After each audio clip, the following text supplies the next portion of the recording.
বড়বাজারের hotel ঋতুরাজে অগ্নিকাণ্ড, যেখানে 14 জনের মৃত্যু হয়েছে। এই মুহূর্তে সুকান্ত মজুমদার সেখানে পৌঁছেছেন, কি বলছেন শুনবো। পর আর বড়বাজারে তো লেগেই আছে। এর কারণ হচ্ছে একটা বড় নেক্সাস, যে নেক্সাস স্থানীয় থানা এবং তার সাথে সাথে রাজ্য প্রশাসন এবং কলকাতা কর্পোরেশনের যারা হর্তাকর্তা বিধাতা আছে। এই যে এখানে বার, এখানে সমস্তটাই বেআইনি। যেভাবে বার থেকে শুরু করে এবং এই যে এটা তো সাধারণ মানুষের থাকার জায়গা। আমি জানি না রাজ্যে কোনো আইন আছে কিনা যে কারো বাড়ির পাশে বা যেখানে সেখানে কোনো বার হতে পারে কিনা, যেখানে একদিকে জৈনদের মন্দির আছে, স্কুল আছে, সেই জায়গায় কোন আইনে বার হয়, কোন রাজ্যে হয়, আমি তো এর আগে কোনো দেখিনি।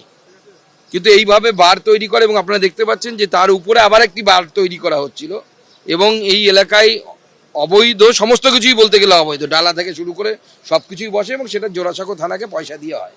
পরিষ্কার কথা, এর মধ্যে লুকোনো ছাপানোর বিষয় নেই। ক্যামেরা ছাড়া জিজ্ঞেস করলে পুলিশ হয়তো বলে দেবে হ্যাঁ আমরা নিতাম হাত পেতে।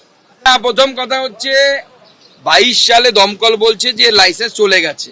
এটা দেখার কাজ কার যে লাইসেন্সটা চলে গেছে, লাইসেন্সটা রিনিউ হয়নি? আমার প্রশ্ন হচ্ছে রাজ্য সরকারের কি কোনো সিস্টেম আছে? ইজ দেয়ার এনি সিস্টেম যার মাধ্যমে তারা চেক করে যে কার নেই কার আছে? না থাকলে পরে তাকে গিয়ে সেটা বন্ধ করে দেওয়া বা মালিককে নোটিশ পাঠানো, কিছু তো একটা ব্যবস্থা থাকবে রে ভাই। একের পর এক ঘটনা ঘটছে, মালিক কিছুদিনের জন্য পালিয়ে যাচ্ছে, ব্যাস সব সমস্ত সেটেল হয়ে যাচ্ছে। যা নেয়া নিয়ে নেবেন, টেবিলের তলে দেয়া নেওয়া হয়ে যাবে, মানুষগুলো মরে গেল, জীবন চলে গেল, সমস্ত কিছু ভুলে যাবেন। মাননীয় মুখ্যমন্ত্রী জগন্নাথ কালচারাল সেন্টার উদ্বোধন করবেন, নাচবেন গাইবেন, পাশে নায়ক নায়িকা নিয়ে ঘুরে বেড়াবেন, সিরিয়ালের যারা অভিনেতা অভিনেত্রীদেরকে নিয়ে ঘুরে বেড়াবেন।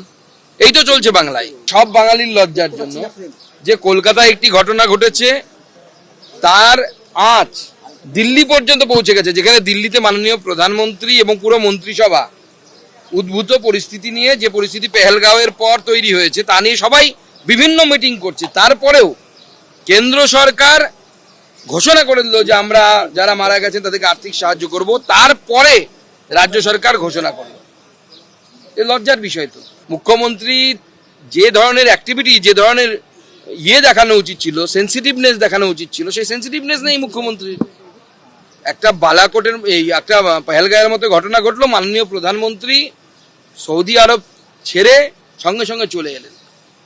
আমাদের মুখ্যমন্ত্রীর কাছ থেকে এই ধরনের সেন্সিটিভ আচরণ কি পশ্চিমবঙ্গবাসী অপেক্ষা করতে পারে না, মানে আশা করতে পারে না? ওখানে উনি প্রাণ প্রতিষ্ঠা করছেন, কার প্রাণ প্রতিষ্ঠা করছেন আমরা জানি না। প্রাণই নেই মানুষের, মানুষের প্রাণ চলে যাচ্ছে, সেখানে উনি ওখানে বসে প্রাণ প্রতিষ্ঠা করছেন।